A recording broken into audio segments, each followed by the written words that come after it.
Hello everyone and welcome back to the channel. So this video is going to be a productive day in my life.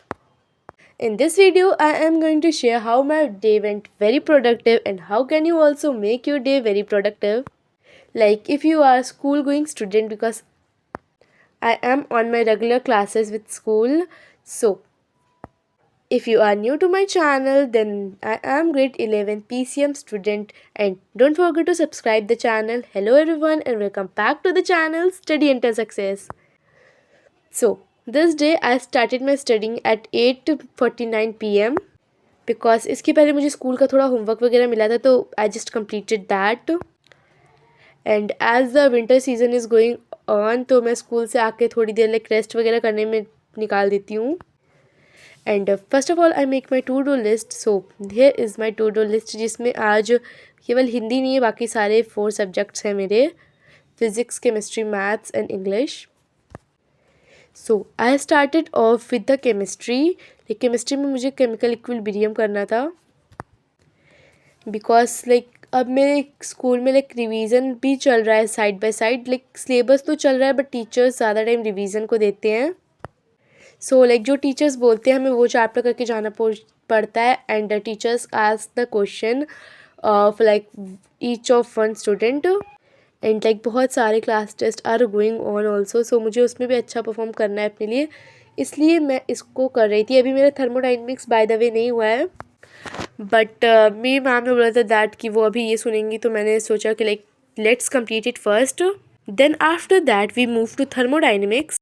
और हाँ, chemistry में most of the time starting में इसलिए रखती हूँ because like chemistry मेरे को बहुत कम समझ में आती है. अगर मैं थकी होंगी और लाइक बहुत कुछ पढ़ चुकी होंगी तो बिल्कुल ही नहीं समझ में आएगी. इसलिए मैं ज़्यादा से ज़्यादा सोचती हूँ लाइक कि केमिस्ट्री में सबसे पहला सब्जेक्ट रहे डे का, कि लाइक उसमें मैं बिल्कुल भी थकी हुई ना हूँ, क्योंकि केमिस्ट्री में मेरा इतना इंटरेस्ट भी नहीं है. सो दैट्स वाई इसलिए मैं केमिस्ट्री को सबसे पहले रखती हूँ. एंड मैथ्स में मेरा थोड़ा इंटरेस्ट है, इसलिए मैं मैथ्स को मोस्ट ऑफ द टाइम बिल्कुल एंड में रखती हूँ.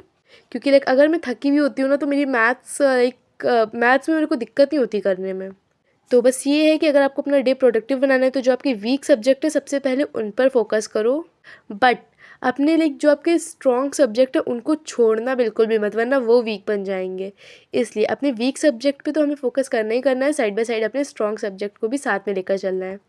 उसके बाद यहाँ मेरा हो गया था केमिस्ट्री में इक्विलिब्रियम चैप्टर. अभी पूरा तो नहीं हुआ था, बट या जितना मुझे आज 1 घंटे लगभग करना था, तो 1 घंटे का हो गया था ये.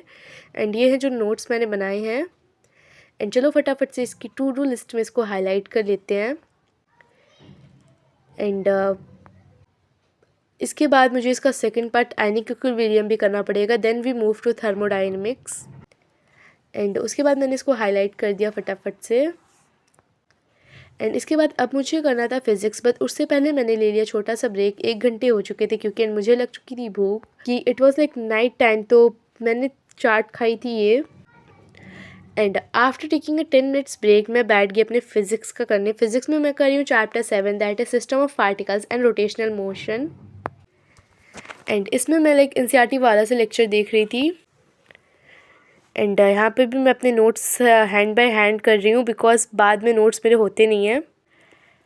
एंड फिज़िक्स मैंने अप्रॉक्सीमेटली 1.5 घंटे करी थी, क्योंकि नोट्स बनाओ तो लेक्चर से लाइक थोड़ा ज़्यादा टाइम लग जाता है, और थोड़ा क्या काफ़ी ज़्यादा टाइम लग जाता है, बिकॉज हमें लाइक अपने लेक्चर पे भी फुल अटेंशन देनी पड़ती है, नोट्स पे भी अच्छे से बनाने पड़ते हैं.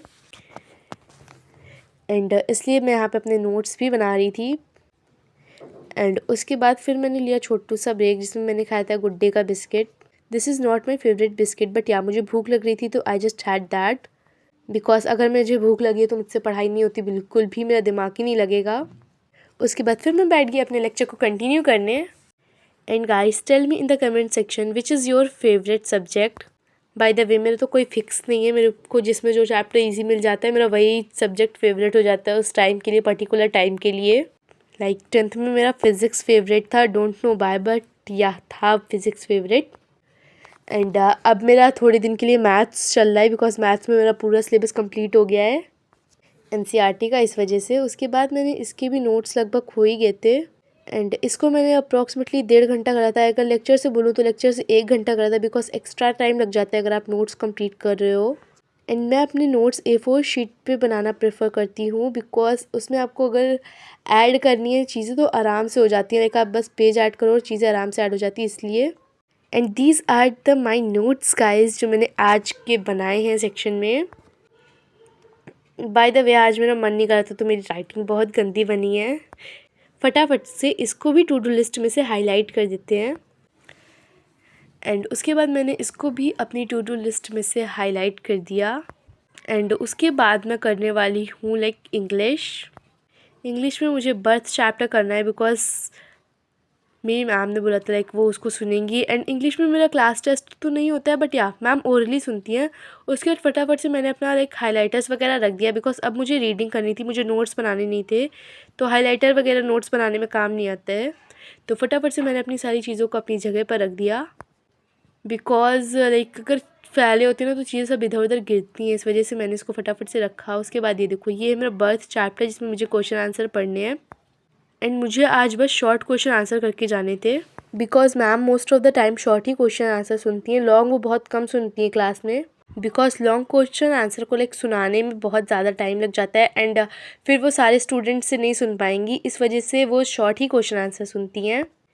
तो मैंने फटाफट से इसको रीड करना स्टार्ट कर दिया। एंड लिटरेचर में मेरा मोस्ट ऑफ द सिलेबस हो गया है स्कूल से, तो अब मुझे जस्ट अपना जल्दी जल्दी सिलेबस कंप्लीट करना है। उसके बाद मैंने इसको रीड कर लिया था, तो मैंने इसको भी अपनी टू डू लिस्ट में से हाईलाइट कर दिया। उसके बाद we move on to maths. And maths में आज मैं परमुटेशन कॉम्बिनेशन करूँगी, बिकॉज मुझे लग रहा था कि मेरी प्रैक्टिस उसमें अच्छी नहीं हुई है। तो लाइक थोड़ी थोड़ी प्रैक्टिस जब मेरा जिस चैप्टर का मन कर जाता है मैं उसकी कर लेती हूँ। एंड मैंने फटाफट से निकाल ली अपनी कॉपी जिसमें मुझे करना था। एंड मैंने आज लाइक लेक्चर से करी थी मैथ्स, NCERT से नहीं करी थी, बिकॉज NCERT से मैं ऑलरेडी कर चुकी हूँ एक बार। And I just wanted to solve new questions, तो मैंने लेक्चर लगा लिया था, क्योंकि लेक्चर्स में हमें कुछ न्यू क्वेश्चंस भी मिल जाते हैं। Most of the NCERT questions ही रहते हैं, बट कुछ नए क्वेश्चंस भी होते हैं, इस वजह से मैंने लेक्चर से करा था ये चैप्टर आज। एंड अब मेरे स्कूल में लाइक कल से रिवीजन स्टार्ट होने वाला है। लाइक सर चैप्टर 1 से रिवीजन स्टार्ट करने वाले हैं सेट से।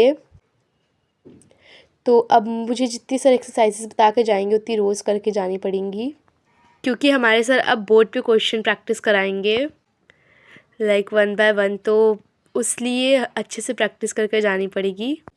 एंड परमुटेशन कॉम्बिनेशन में मुझे थोड़ी थोड़ी प्रॉब्लम आ रही, पता नहीं क्यों, बट सिलेक्शन और अरेंजमेंट में मुझे कन्फ्यूज़न हो जाता है। लाइक कि मेरी कन्फ्यूज़न में क्लैरिटी हो जाए एंड मेरे मार्क्स ना डिडक्ट हों कहीं पर भी फालतू में, because if I am working hard so I want my result also. बस इस वजह से, क्योंकि पूरा चैप्टर करो और फिर कुछ चीज़ों की वजह से गलती हो जाए एंड तो वो रिग्रेट नहीं झेलना था मुझे। इस वजह से मैं सोच रही हूँ कि अब अच्छे से इतना कर लिया है तो थोड़ा और ही कर लेते हैं, क्योंकि जो डाउट्स हैं वो भी क्लियर हो जाएं। And of course doubts clear करना is more important than exercise और क्वेश्चन सॉल्व करना। एंड उसके बाद मेरे यहाँ पे मैथ्स डन हो चुका था। एंड हाँ, that's how my productive day went. And आप बताना आपका डे कैसा गया। बाय द वे मेरी टू डू लिस्ट के सारे टास्क कंप्लीट हो चुके हैं and this is my study table looks like. That's it for today's video. Thank you for watching till here and don't forget to subscribe the channel. Bye bye.